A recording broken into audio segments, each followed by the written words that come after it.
Welcome to Behind the Call, the podcast where we talk openly about real experiences behind the uniforms, the moments that stay with us long after the shift ends. We're here for firefighters, law enforcement, EMS, dispatchers, correction officers, medical professionals, DCS, and military veterans, and for anyone who wants to support them. Our mission is simple: break the stigma around mental health in the responder community. Critical incidents leave a mark, and nobody should have to carry that weight alone. This is a place for honest conversations, shared stories, and real support. I'm Jeremy Busby, and I'm here with my lifelong friend and co-host, Stephen Ellis. We both live this life, and we both know how important it is to talk about what happens after the call. Today is our opening episode. Buddy, it's been a long time coming. You know it, man. I get goosebumps sitting there talking and thinking about it and how this actually came about as a phone call, wasn't it? That's right. I think I was at work and got a phone call and we just started talking about some stuff. And I believe you said something about, man, I've always thought about doing a podcast. And I said, are you kidding me? I've always thought about it, but buddy, I'm a talker, but I don't have the brains to do it. Buzz here, he's my guy that technical stuff. So here we are, and it's crazy that we are here right now, and the things that we've been through in life, and just I guess adventures is what you would say, and the ups and downs, the fun. We've had a blast. I know we can tell some stories that are great, and probably going to crack some people up, but we're going to get a little serious too in this because mental health's it's a big thing today, right? Yeah, I wouldn't be surprised if we didn't get into laughing, crying, a lot of emotions. Whole genre of stuff. I promise you that. So I just say it's crazy that we're here today and we're talking about some of the things that we're probably going to talk about. I know in my lifetime that, it's kind of like we've led the same life just a little bit, Jeremy. Exactly. We both were in corrections together. Went through some ups and downs in that, seen some things through, I guess what you'd call correction life. Who was it, Dan, wanting to get tattoos at one time? Corrections for life. That's exactly right. Yeah. So that's one of those jobs that you can't unsee a bunch of things, but some things were pretty crap and funny. Well, when we think about it, and we talk about it all the time, how we started our career making 16.4 a year. Yeah. Strip searching men as they come into the jail. Oh man, we were and thought we'd hit the lottery. Yeah, we were wallering in money. That's right. We were coming home at night, and throwing dollar bills and silver dollars on the bed and rolling around. It didn't matter because we were the police, right? Yeah. A paper badge on. That's and all right. That stuff and uniform and. We were doing it. That's back when, I'm not taking nothing away from any corrections today, but dude, when we were in a jail with, 34 beds? 34 beds, 110, 115. Yeah, I think when I finally left the jail, we had I want to say it was 124 people in that jail. Hey, I started out the first 6 months working alone. Oh, yeah. Oh, I remember that. Yeah. I definitely remember that. On day shift, you're juggling court, you're juggling transports, you're juggling, intakes, oh, yeah. Work release.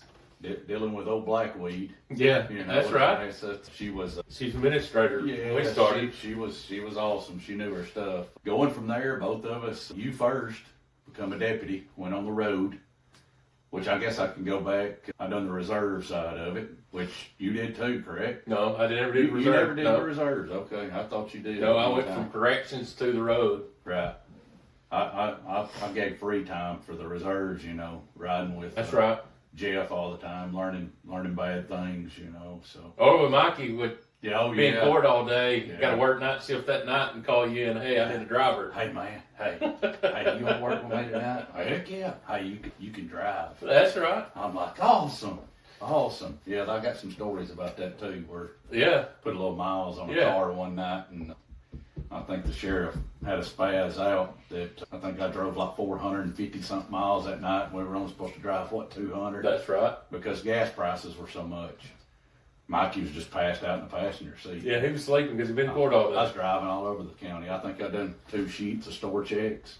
Yeah, your job was to come in and drive, and buddy, you come in and drove. Yeah, I rocked it out. Man. Yeah, but also back then, it was nothing to work all day or work, be in court all day and then have to work your shift all night. Yeah, there wasn't enough people to take a shift from you or for you or anything like that. It was John Wayne time, I guess if I can say that. Yeah, that's right. That's part of it, So I guess switching gears would be firefighting. That's right. You actually got me in it. Yeah, I started it first. A little backstory of that, I feel like I kind of led my dad's life a little bit. He was a fire chief in our little small community, and I always looked up to him, man. I was that kid in the bedroom when they'd get a fire call in the middle of the night, which back then it was what they called the fire phone.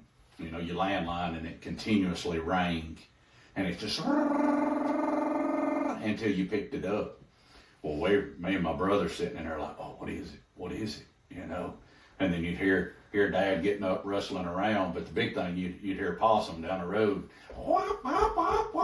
Boy, you'd hear him revving that old Dodge truck up, and he'd come out squealing tires and going to the fire department. Man, we'd raise the window and we'd listen for the fire whistle to go off, and then them take off, and it getting you blood, man. But when I turned 21, which then you had to be 21 to get on the fire department, I was standing in line.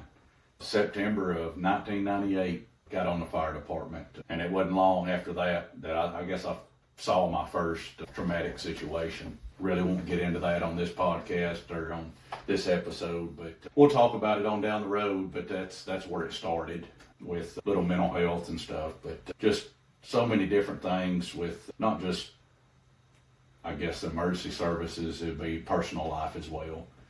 Things we went through, me and you, things went through and stuff, several different things that happened on the fire department, even the sheriff's department. That's right. Corrections and stuff that we really didn't even know as good of friends as we were that we'd even talk about it, kind of. I mean, we would bull crap about it. Oh, yeah. But to never show any kind of emotions or anything like that. So scared to death to say anything because you didn't want your buddy to think less of you, or you didn't want to seem weak. Nope, that's right.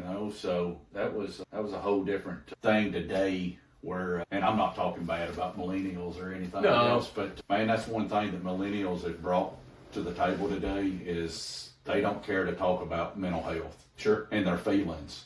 And I'm kind of glad that it's that way now. I agree. It's made me better. It's helped me. Yeah, it's definitely changed some lives and stuff. But and we talk about ourselves and what we've been through and what we experienced, but one of the biggest things, I would be lying if I didn't say one of the biggest impacts that me getting started in this and you getting me started in this, one of the biggest impacts have been my family and my kids and what they've had to live through. Oh, wow. As I kept stuff bottled up, and it changed me as who I was, how I treated people, how I acted. Was it bottled up? Not really. It's spewing out.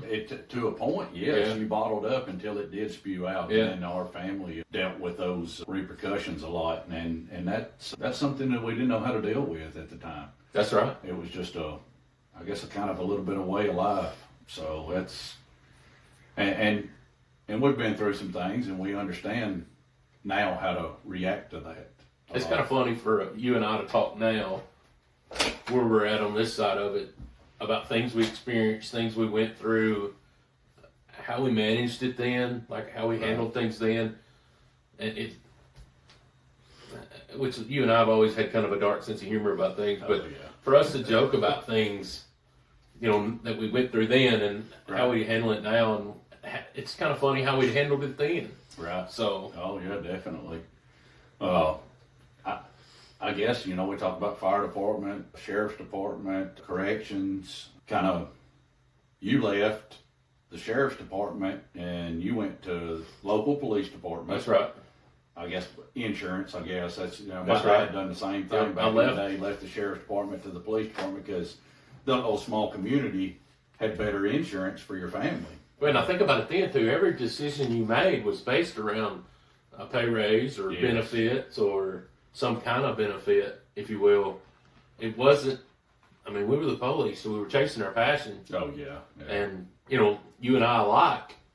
You started the fire service in 98. I started in 99. Right. I started law enforcement in corrections in 98. Yep. And you started in 99. Yep. So, I mean, we've done this life together since 98. Definitely. Yeah. Yes. We've done it with friends, and you said that right. Back then it was like across the road, and I say it was the larger community police department in our county, and people would go across the road for that pay raise, and then it wouldn't be a year, and then be back when the county commission wanted to vote to give you more money, or so it was kind of one of those things. Yeah, you were chasing the money. You were trying to do a little bit better for yourself and stuff. So, and we've seen that a lot. Sure. And then you coming back down here and going to work for the police department.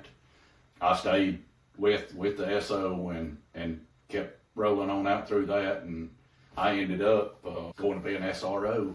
So there's another avenue that jumped in, which we worked dope a little bit as well back in the day, and that was, buddy, that gets in your blood.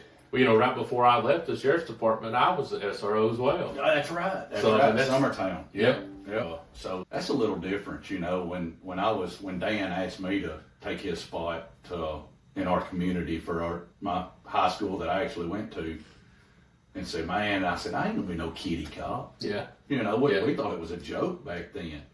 Dude, if I ain't made the move to where I'm at today with a larger state agency, Yeah.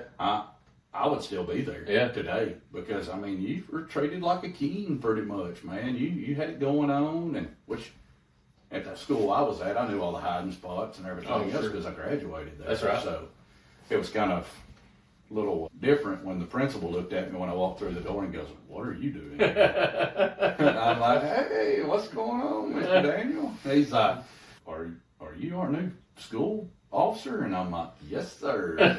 So, but we had an awesome relationship, and I know you did with your principal and vice principals at your school. That's right. So that was another avenue that we ventured off on. That was It's pretty really awesome. funny. I look back at the people that I work with, the people I was involved with, how that becomes a family, and it's such a family.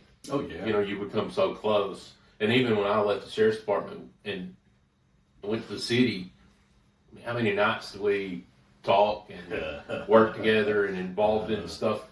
Do I need to tell some stories? No, Or you probably don't need to. We probably just need to wait on that. Yeah, so that was several nights that we had a lot of solving the world's problems door to door, I guess is what you would say, from Crown Vic to Crown Vic. That's right. Yes, and we're that old that the Crown Vics were the baddest machine on the market back in the day. So that was pretty cool. So besides that, and you know, having kids, trying to better ourselves for our kids. You come into the smaller police department and then going on some other ventures and stuff. I decided to go to a state agency, which I'm still at today, which I love.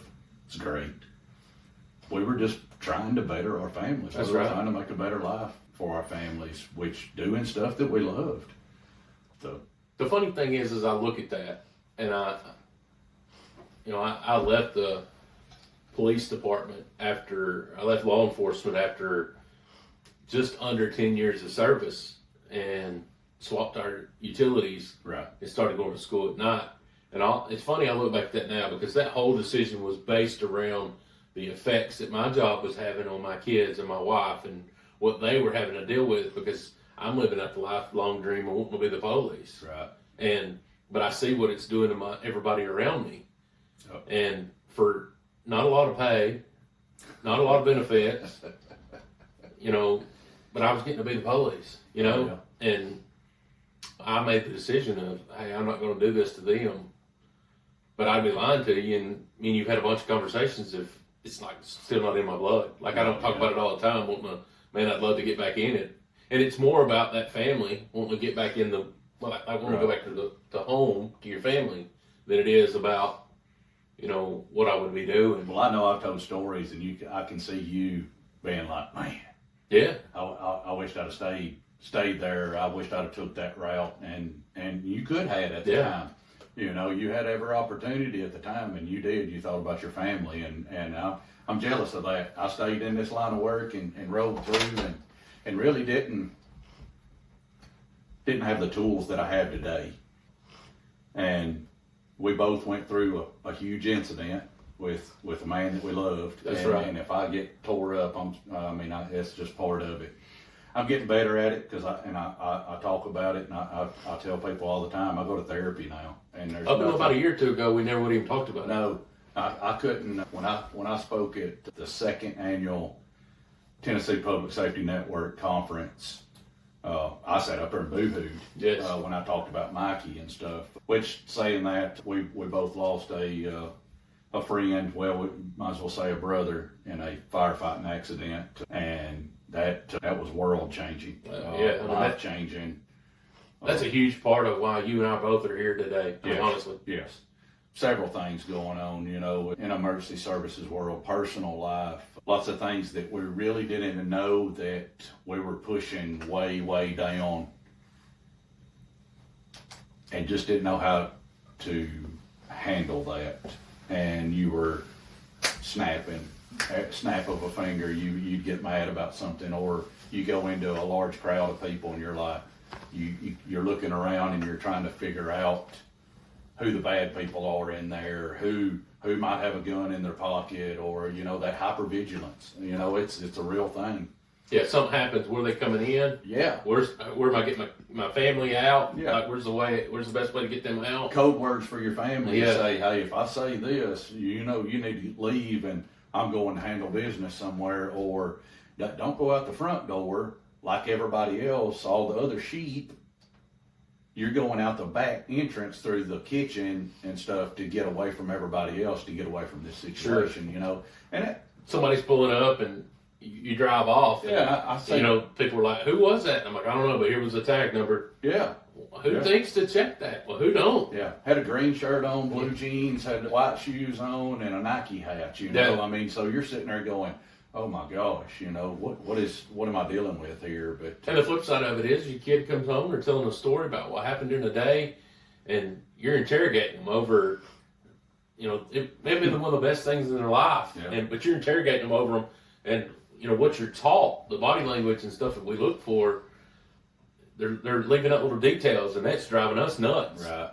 Well, what happened during this time frame?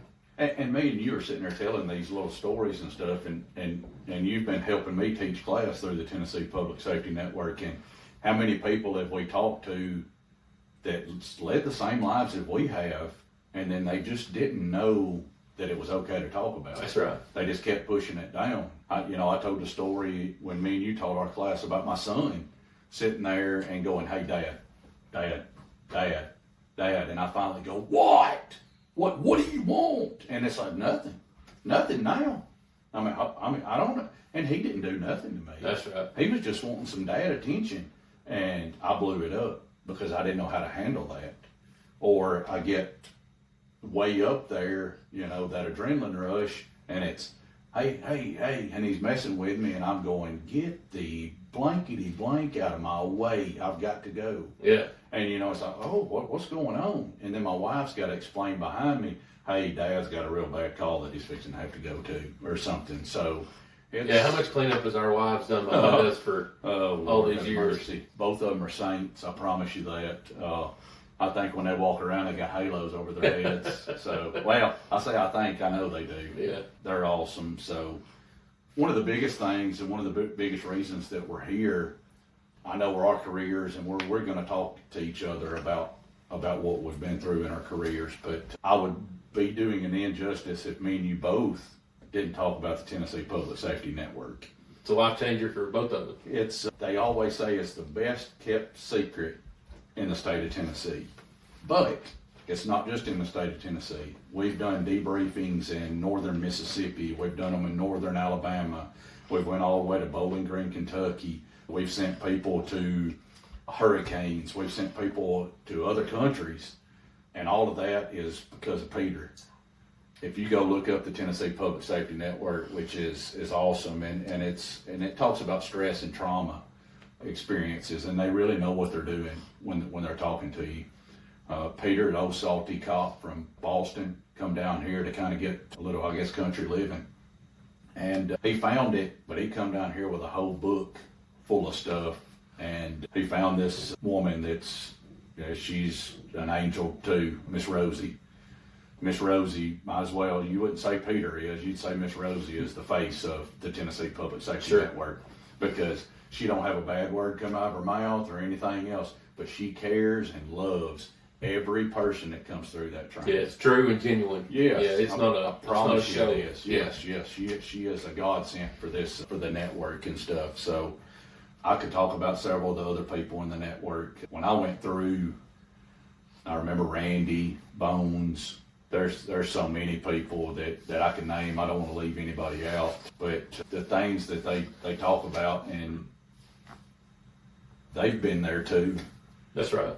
So when you tell a story and you go, ain't nobody been through the crap I've been through. You get a little selfish a little bit when you see so much stuff, you know. God love him. My daddy, he always said, I wish my mind could forget everything my eyes have seen. And I still use that quote a lot these days. Absolutely. But, you know, higher rates of heart disease, short lifespans. I mean, there's so much stuff that goes around with emergency services. Higher rate of alcohol and substance abuse. We see it all the time, Jeremy. Absolutely. I mean, some of our family, our closest family, that's in our circle. Yep. Brothers struggle with it. People in law enforcement, firefighting. It's I don't say that to be judgmental. No, because we all deal with our trauma and we all deal with what we've been through in a different light. You're exactly right. We all handle it our different ways. Yeah. And I tell you, when I think about my journey through the Public Safety Network, and I'm so thankful that you shared your experiences and got me to go.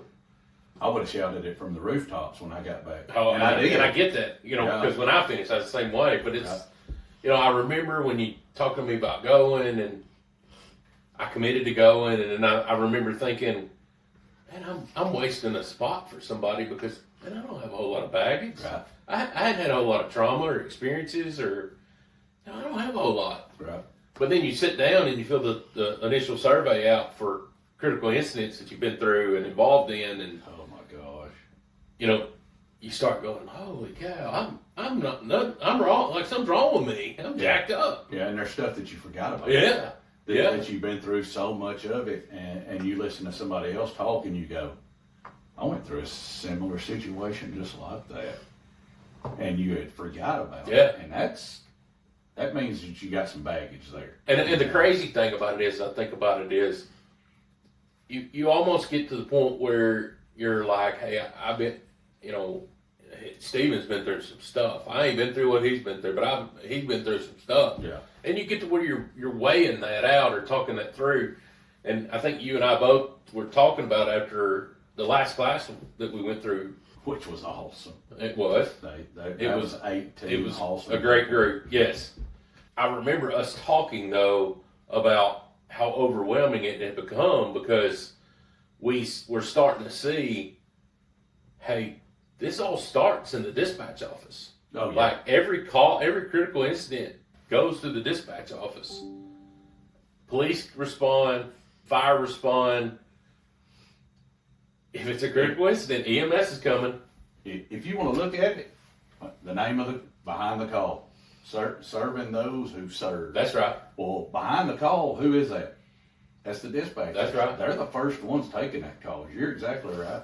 And you think about when you go watch a movie and you're sitting in a movie and you get caught up in the movie and the emotions of the movie and your adrenaline's running. You may get, emotionally, you may get crying or you may get scared or whatever. You get caught up in that. Those dispatchers are wearing that in their ear. They can't let that go either. Well, that's like that analogy that Ken always uses, one of our mental health professionals. Right. He says, watch a horror movie and take the music away. It becomes funny. Yeah. Because that music builds your suspension suspension. Lordy mercy. That music builds up and you're like, holy crap, man. But then you take it away and it's like, what, this is a little dumb. That's right. But you're right, like this last class was a lot of EMS. And for the Tennessee Public Safety Network, it's been going for, was it 30 plus years? I think that's right. what we were told last time, and we just now started diving into EMS and firefighting. And I think the people that are over it and Peter are like looking at it going, wow, these people actually do go to every traumatic situation. There's an ambulance always there. Yeah, and then most of the time they're loading them up and they're going to the medical. Yeah. They're going to hospitals and the medical professionals. And your fire departments are the same way too, Yeah. because most of them are EMTs and stuff now. I think maybe it's 80% of calls at the fire department now are medical. Sure. So, but I mean, they're getting there a lot quicker sometimes, you know. So, I mean, we all know that trying to fill positions now in emergency services is really, really hard. So you've got to use what you can use for fire department, volunteers and all that. And that's what I say about, and us trying to find somebody to do the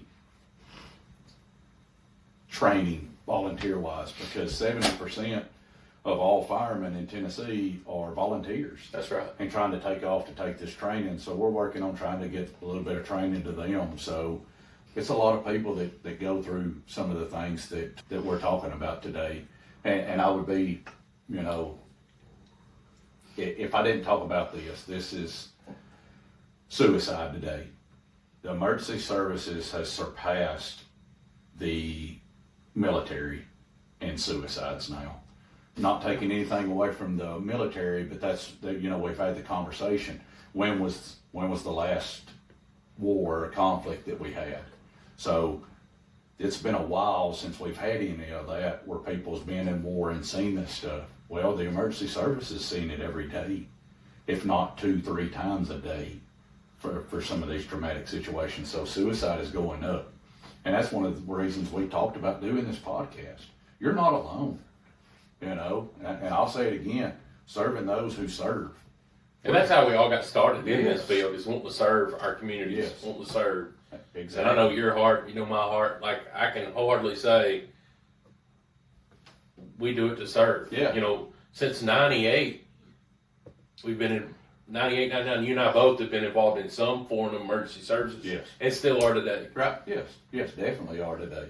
And you know, you see a lot of stuff, depression, PTSD. It's real. It's That's out right. here. I mean, I don't care to speak it. Don't bother me none at all, because I got taught from the network how to deal with this and cope with this. And I've got those people that I can call. I've always had you, and I've got another guy that's with the network, had a real bad call at one of our local high schools with one of our coaches, you know, and CPR, and that hit me. And I'll probably get emotional talking about it now. But I was going to a debriefing that day, and when I called him, he's like, "No, dude, you are not coming to this debriefing. You need to deal with that there." And that's what we did. We dealt with it, and I even talked to some of the teachers and stuff, because I mean, I'm trained to be able to talk to some of these people. I'm not a psychologist. You're not. No. Neither one of us are. But we know enough to be able to let somebody know what they're going to go through and what kind of professional help they can get. So we have mental health professionals through the organization. That's, like I said, I go to a professional every month, and that's the most freeing thing I ever did, Jeremy. Well, what you said just a few minutes ago is exactly what we've done for years and years and years, which is put our own feelings, emotions, put all of everything else we're going through aside, Right. to go help somebody else. Yeah. And that's how we got where we are. And until We're the helpers and the doers. that's right. You And know? until those people showed us that, hey, you got to take care of yourself where you can help others. Right. And when I went to the network, and I've told this story 50 times, I went because I thought, you know what? People like talking to O. Ellis. He's a big deal. Yeah, I'm kind of a big deal. If anybody wants to pass that around, He is a that's big okay. Pass it around, send it to whoever you need to. But I went to that training thinking, I'm going to help so many people. I'm going to be taught how to help all these people that's going through something. Wednesday night, I called my wife, and I was snubbing. If anybody don't know what snub, you know, I couldn't even talk. And my wife was going, "What is wrong with you?"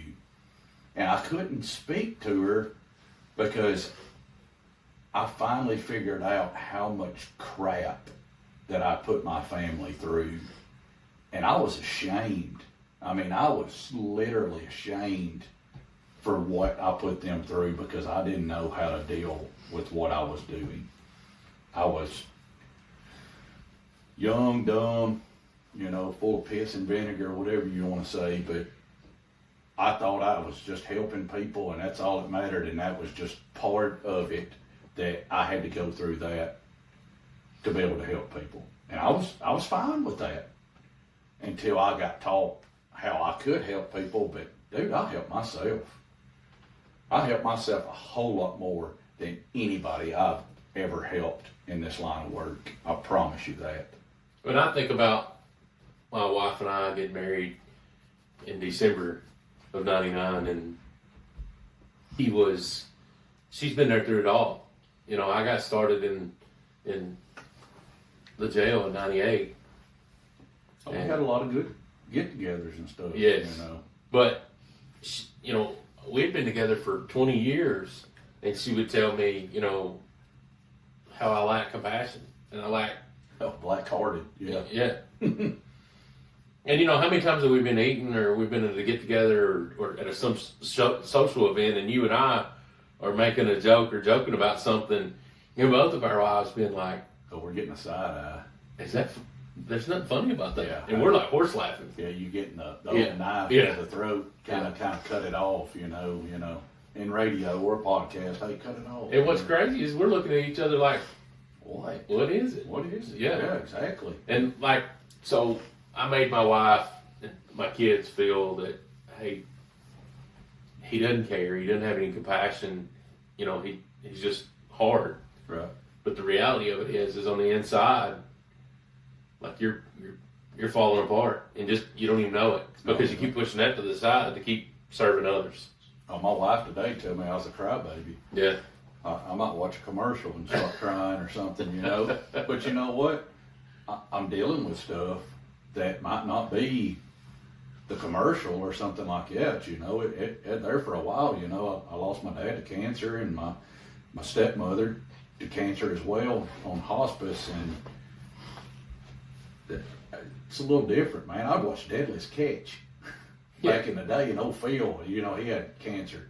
And dude, when he died, I sat in the recliner and boo-hooed. Because it wasn't because he died. It brought back a bunch of memories of my dad. It triggered your emotions to your previous experience. Yes, and there's a lot of people that go through that to where something triggers them, and then they go back to that situation.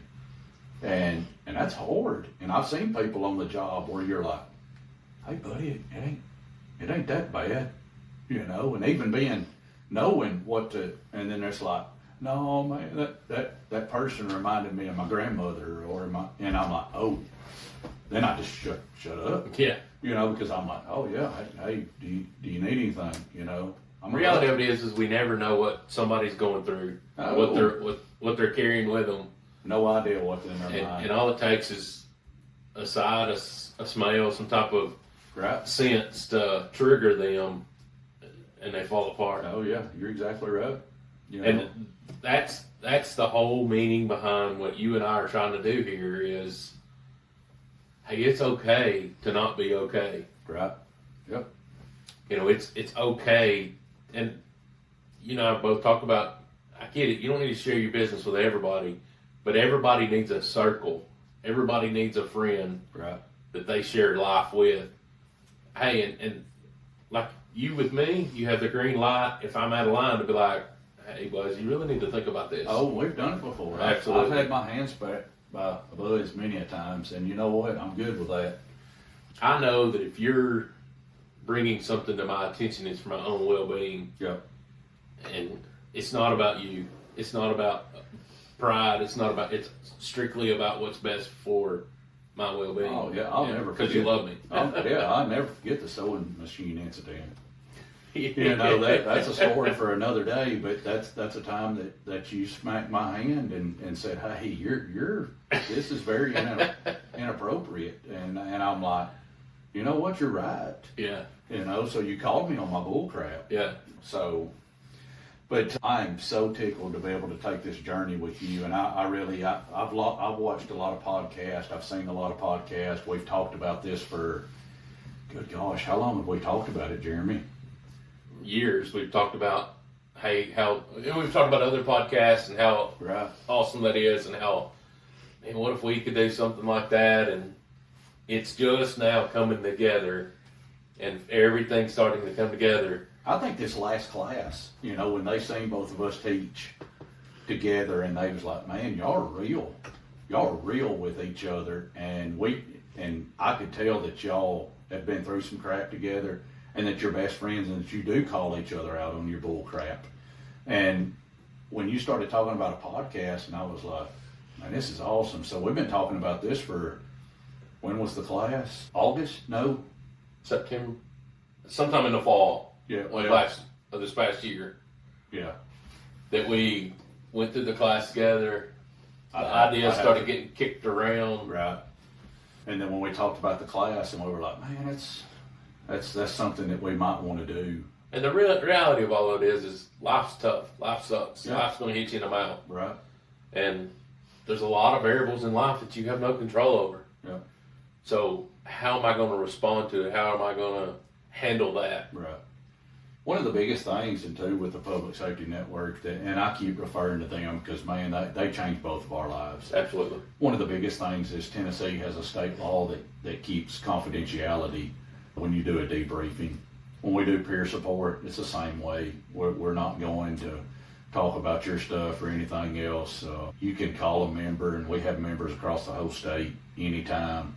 If you need it, you can always go to the website. We actually have an app for that. The Tennessee Public Safety Network has an app on both platforms, on Apple and Android, I believe, both. So look us up, look at it. It's awesome stuff. We do critical incident, stress debriefing, shoot teams, peer support, just a lot of stuff. We do a lot of alcohol and substance abuse. We know where to get somebody if they're going through something, or you even think about suicide. When's the last time you looked at your best friend? And I know we have. Are you okay? That's a huge phrase. Yeah. Are you okay? I'm fine. Yeah, I'm fine. Yeah. I can't say that on here. I can't use Randy's phrase. Yeah. It's effed up, insecure, neurotic, and excited is what fine means. So just know that there's somebody there to be able to reach out and help you if you do need something like that. But the podcast itself, what we're going to have guests. We've already had people standing in line, I think. That's right. So, of course, tonight's the introductory. Yes. Tonight's just getting the foundation laid. We'll let you tell your story. Yeah. And into detail. I'll share my story into detail. Right. And then, yes, we got several guests already that, man, they're anxious about sharing their own story, and I'm anxious to hear their story. No, I am too. Because every time somebody shares their story, it helps me also. Yeah. I've already had several says I can't wait. Yeah. Can't wait to come be That's right. on the podcast and stuff. And I'm not talking about this is light stuff. Right. This is stuff that people's been through it. I mean, there's people that's been in shootings. Oh, absolutely. There's people that's just bad incidences, and it's not all about that. The big thing is that the people that we're going to talk to, they're going to share that they got help for it. Yeah. We might have some people come in here that didn't have help for it. We definitely know where to send them. That's right. To get help. Yeah, and I'm not saying I got all the answers. Right. But I can get you in touch with somebody, or I can share with you what I know.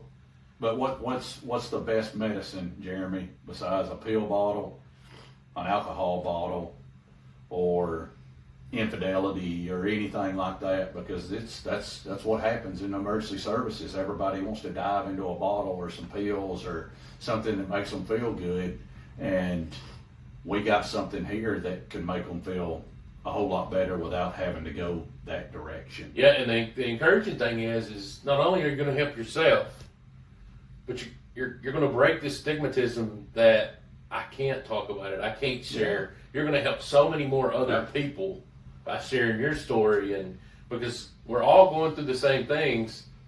And that's what's funny is going into the class, you think, hey, this is stupid. I'm the only one that's ever had felt this way about this. And Jeremy, the more we've talked about the stuff that we've talked about, yeah, I still get a little emotional sometimes, and I'm even going through EMDR with my psychologist now. So it's helped a ton. I can talk about stuff now that really had me upset, but now it's getting a little bit better the more you talk about it and get it out there. And I'll tell my story to anybody. Right. Don't bother me none at all. Right. Because it's okay. And the more I heal, I call it healing, the more I heal, Right. the more I see that life's about perspective. Yep. And a lot of times a misunderstanding that you and I may have is strictly, I don't understand the perspective of where you're coming from about something. Right. Right. Like, I'm dead set, man, you're an idiot. Yeah. You don't have a clue. And I might tell my story and I might start crying. And you know what? My old buddy Randy with the network, he'll always tell them, yeah, so what if I'm crying? You want to make fun of me, I'll kick your ass and I'll keep crying. So, I mean, it's just part of it, man. But it's okay to not be okay. We say that You're a lot. having a normal response There you go. to an abnormal situation. Yes, sir. Definitely. Yep. I'm really hoping this is going to be a fun ride. I'm excited about it. I'm ready to have some fun. I'm ready for some laughs. If there's some tears to come, hey, so be it. That's right. We're going to be as real can be on this podcast. That's right. And I hope people enjoy it. I hope it's life-changing for some people. I know, Jeremy, we've changed some people's lives since we've been through the network, and that's not bragging on me and you or anything else, because they got what they needed. That's right. And I wouldn't take any money for that. None of this is about you and I. No. All this is about helping others, Yes. providing a service to others. Yes. And actually to get out that there is help out That's there. right. So, I mean, and we got training, the website that we got through the Tennessee Public Safety Network, it'll pop up, and it's awesome. That's right. It is the best training that I've ever been through in emergency services. And I tell people when we go through it, I'll buy you the biggest steak in the world if you come back and you say you didn't want to leave on that Friday. Right. And did I not tell you the same thing? And I've told a lot of people that, and they're like, well, you ain't got to buy me a steak. I feel like I should buy you one. Yeah. And I'm like, no, I just need you to go out and spread the word. That's right. And do good. So it's just awesome that we've got this going. The support we've had from family, friends. Oh, yeah. It's been very encouraging. Yeah. And, I mean, they've been through it, they've weathered it, and we've been through it with them as well. Right. And I'm very thankful that they're here to support us and encourage us.